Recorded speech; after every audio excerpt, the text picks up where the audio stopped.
ঢাকা সহ সারা দেশে সাংবাদিক বন্ধুরাও আমাদের এই 5 দফা ভিত্তিক আন্দোলনে প্রত্যেকটি স্তরে যে সহযোগিতা এবং সংবাদ পরিবেশন করে আমাদের এই আন্দোলনে সাহায্য করেছেন তাদেরকে আমরা আন্তরিকভাবে ধন্যবাদ জানাচ্ছি।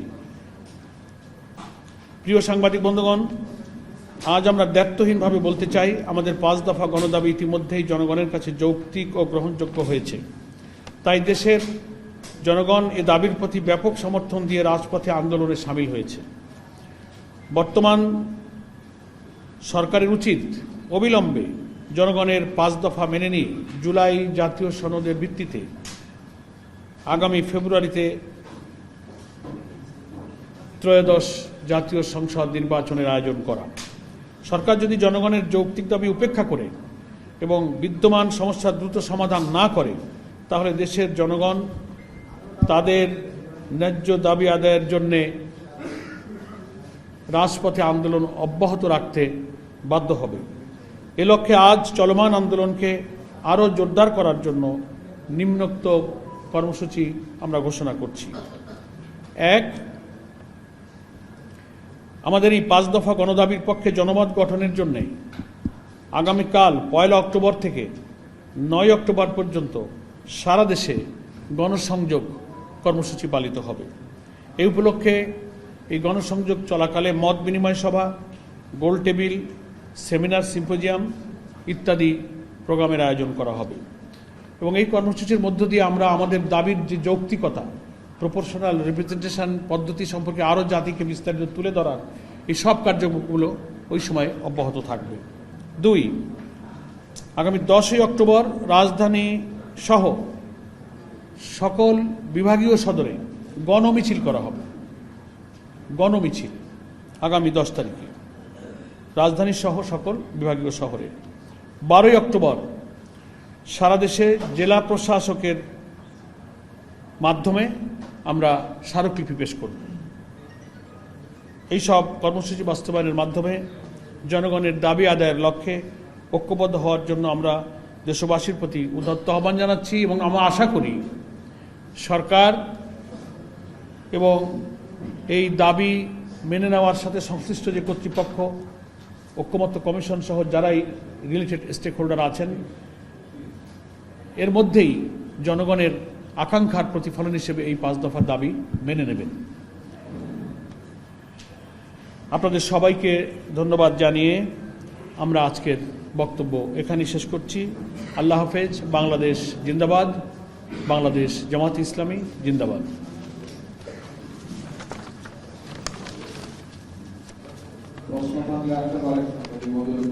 কপি আপনারা পাবেন। জি,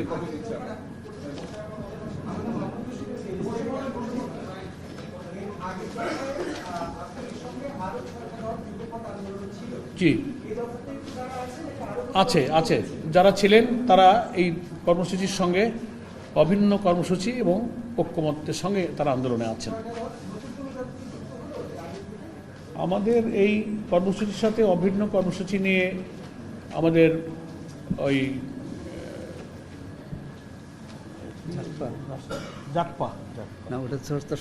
জাকপা যেটা ওই প্রথম কর্মসূচির সময় ছিল না, পরে তারা যুক্ত হয়েছে। জাকপা জি, জাতীয় গণতান্ত্রিক পার্টি, রাশেদ প্রধান। জি,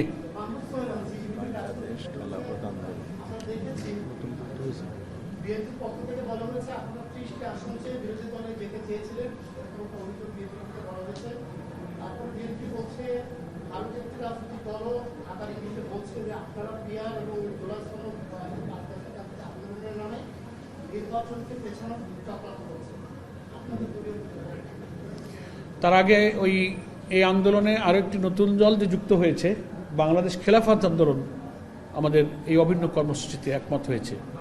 খেলাফত আন্দোলন। জি জি, হ্যাঁ। তো সাংবাদিক বন্ধু প্রশ্ন করেছেন যে জামাতের পক্ষ থেকে 30টি আসন বা নির্দিষ্ট সংখ্যা আসন চাওয়া হয়েছে। আপনারা আমাদের পক্ষ থেকে শক্ত বিবৃতি এবং এর প্রতিবাদ আপনারা দেখেছেন। এটা একেবারেই একটা অসত্য তথ্য, অসৎ উদ্দেশ্য প্রণোদিত এবং আমরা বিবৃতিটা বলেছি যে জামাত ইসলামী কার কাছে কখনই আসন চেয়েছে সেই তথ্য প্রকাশ করুন। ডিজাইন, এলিগেন্স, বিউটি, সেরা পণ্য সবার জন্য জেভিকো। এর চেয়ে তো আর স্পেসিফিক প্রতিবাদ আর কীভাবে বলবো, এটা খুব শোভনীয় নয়। একটা বড় দলের জন্য আরেকটি দলের ব্যাপারে এই ধরনের যার কোনো ভিত্তি নেই, শুধু রাজনৈতিক উদ্দেশ্যে কোনো সিনিয়র দায়িত্বশীলদের পক্ষ থেকে এইসব কথা বলা, দেশবাসী এটা ভালোভাবে নেয়। তো ঠিক আছে, আর খুব জরুরি প্রশ্ন না থাকলে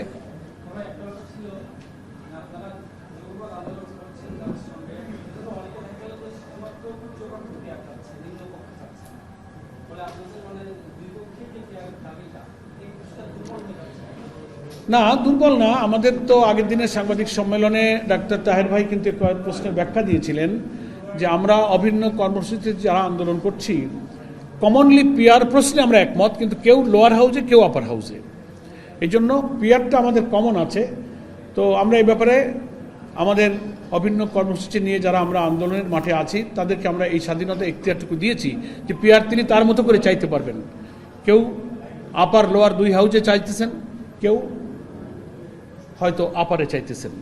এখানে আমরা দলগুলোর এখতিয়ারের উপরে স্বাধীনতা দিয়েছি, কিন্তু কমনলি প্রপোর্শনাল রিপ্রেজেন্টেশন পদ্ধতিটা যে উপযোগী এটার ব্যাপারে আমরা সকলেই একমত হয়েছি। একজন এদিকে একটু ওনাকে সুযোগ দিয়েছে, আগে বলেন।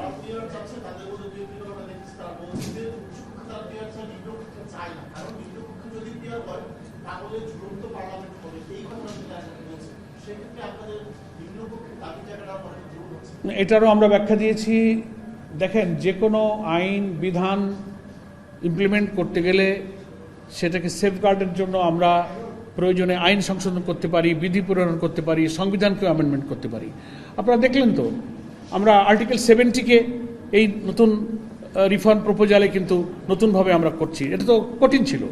তো যদি আমরা একটা ইউনিফর্ম থিঙ্কিংয়ে একমত হয়ে যেতে পারি কমনলি পিয়ারের ব্যাপারে, তো যেখানে যেখানে প্রবলেম আছে, ওই যে বলা হয় স্বতন্ত্র যারা প্রার্থী হতেছে তাদের জন্য প্রবলেম, পার্লামেন্টটা ঝুলন্ত হয়েছে তাদের জন্য প্রবলেম, তো এগুলো আলোচনা সাপেক্ষে আইন বিধি সংবিধানের অ্যামেন্ডমেন্ট এনেও কিন্তু একটা সেফগার্ড রাখা যেতে পারে। সেটা তো প্রোভাইডেড আমাদের আগে আলোচনায় একমত হতে হবে। যে কোনো আইন আমরা যদি একমত হয়ে যাই কার্যকরী করবার বিধানও আমরা তৈরি করতে পারবো ইনশাআল্লাহ। না, আমরা তো দাবি করছি, আমরা তো এখনো কোনো নেগেটিভে নেই। আমরা দাবি আদায় হবে এবং দাবি আদায় করে আমরা নির্বাচনে যাব। আমরা পজিটিভ লাইনে চলতে চাই। এটা আলোচনার সুযোগ আছে সামনে। এদিকে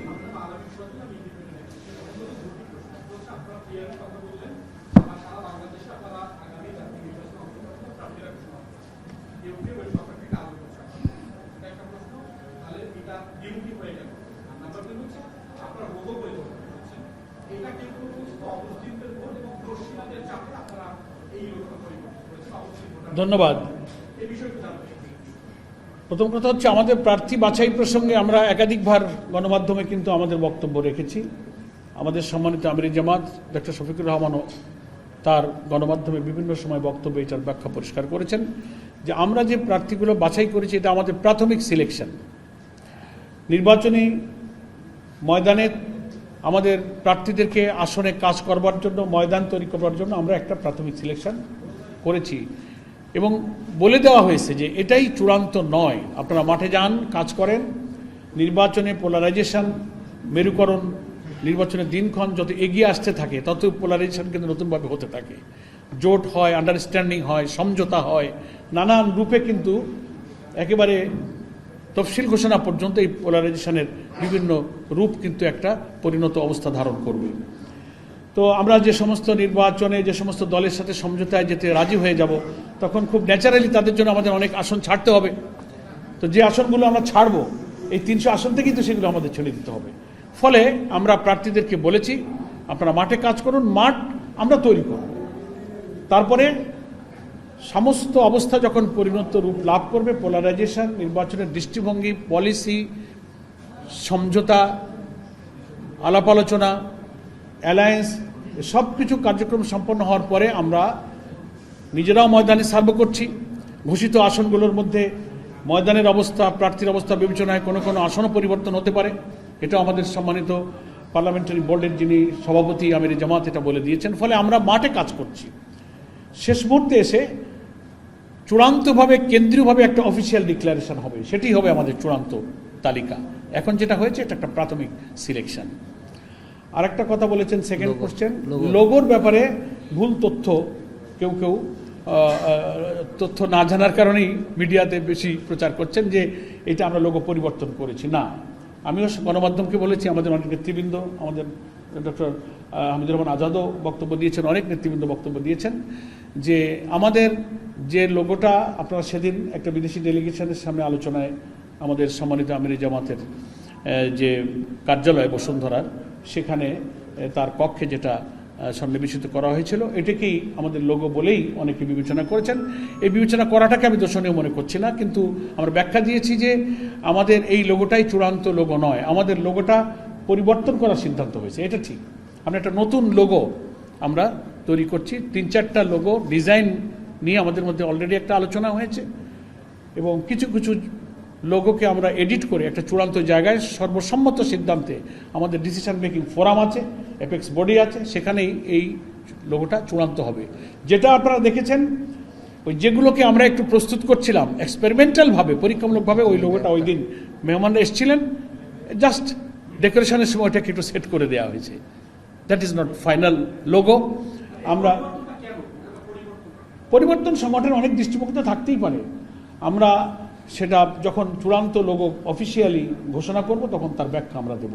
আমাদের লোগো এখনও চূড়ান্ত হওয়ার প্রক্রিয়া আছে, বেশ কিছু সংশোধন এবং এডিটিংয়ের প্রক্রিয়া চলছে। আমরা এই যে লোগো আপনারা দেখেছেন, এটা আমাদের চূড়ান্ত লোগো নয়, এটা প্রস্তুতির মধ্যেই একটা পরীক্ষামূলকভাবেই আমাদের ওখানে একটু প্রতিস্থাপন করা হয়েছিল। এটা আমাদের চূড়ান্ত লোগো নয়। আমরা লোগো যখন চূড়ান্ত করব তার ব্যাখ্যা আমরা ইনশাআল্লাহ গণমাধ্যমকে দেব। একজন মাই টিভি।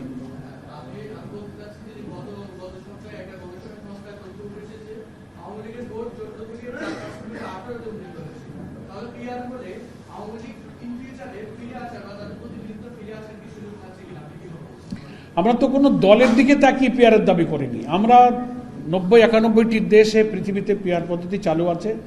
কালো টাকা, পেশি শক্তি, প্রত্যেকটি ভোটারের মূল্যায়ন, একটা কোয়ালিটি পার্লামেন্ট এবং সকলের অংশীদারিত্বের ভিত্তিতে একটা চমৎকার সংসদ তৈরি হবে। এর যুক্তি ব্যাখ্যা আমরা বিভিন্ন সময় দিয়েছি। কার লাভ আর কার ক্ষতি, এটা আমাদের এই প্রস্তাবের সামনে বিবেচ্য বিষয় নয়।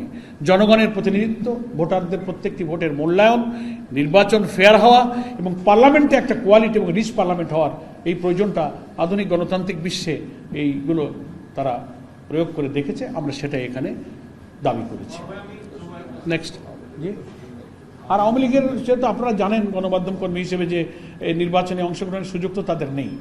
তাদের ব্যাপারে সরকারের যে রাষ্ট্রীয় ঘোষণা, তাদের রাজনৈতিক কার্যক্রমকে নিষিদ্ধ করার পরে ইলেকশন কমিশন আবার ব্যাখ্যা দিয়েছে যে তারা এই ঘোষণার কারণে নির্বাচনে অংশ নিতে পারবে না।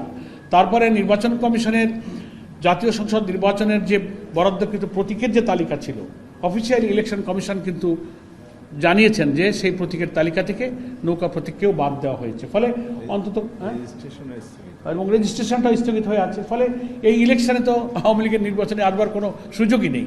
ফলে এই প্রশ্নটাও খানিকটা অপ্রাসঙ্গিক। নেক্সট একজন জুবায়ের।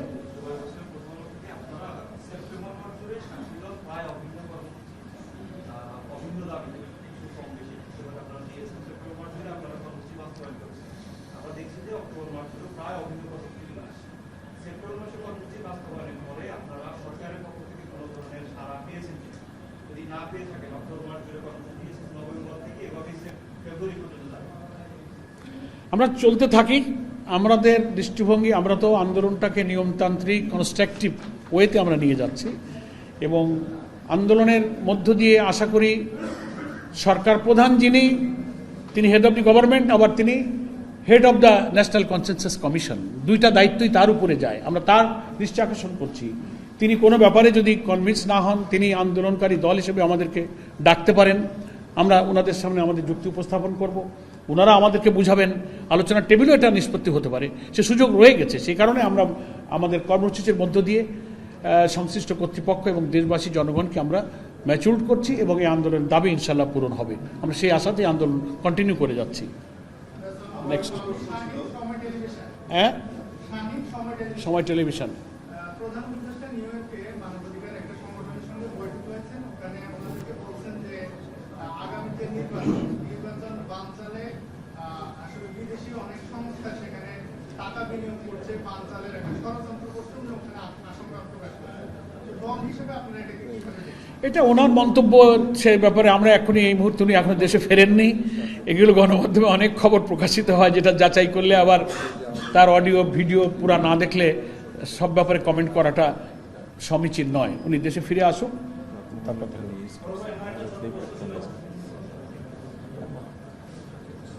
জি,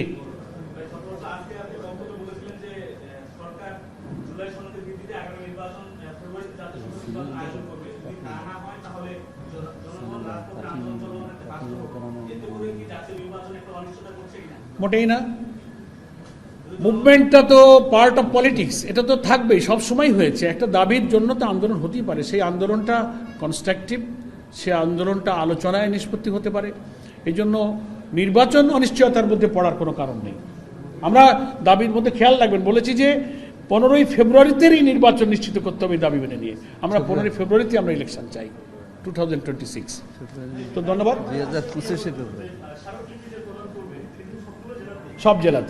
সব জেলাতেই আমরা জেলা প্রশাসকের মাধ্যমে স্মারকলিপি দিব। জি,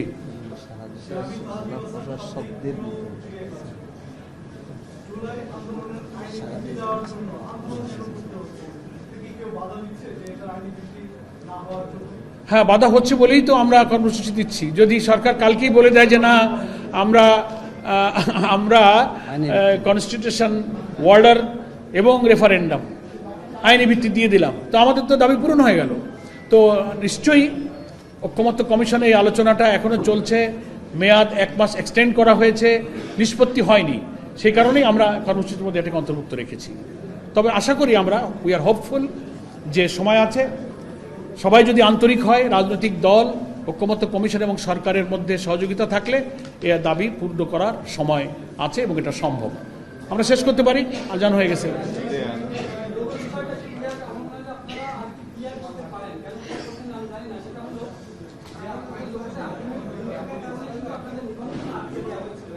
না না না না না, এই তথ্যটা ভুল। লোগোর কারণে আমাদের নিবন্ধন আটকানো হয়নি। নিবন্ধন আটকানো হয়নি, সেটার কারণ লোগো নয়, সেটা অন্য কারণ ছিল, আপনারা জেনে দেখবেন। আর লোগোর ব্যাপারে যখন অফিসিয়ালি লোগো আমরা চূড়ান্ত করব, তখন আপনাদের সামনে ব্যাখ্যা করব। ধন্যবাদ।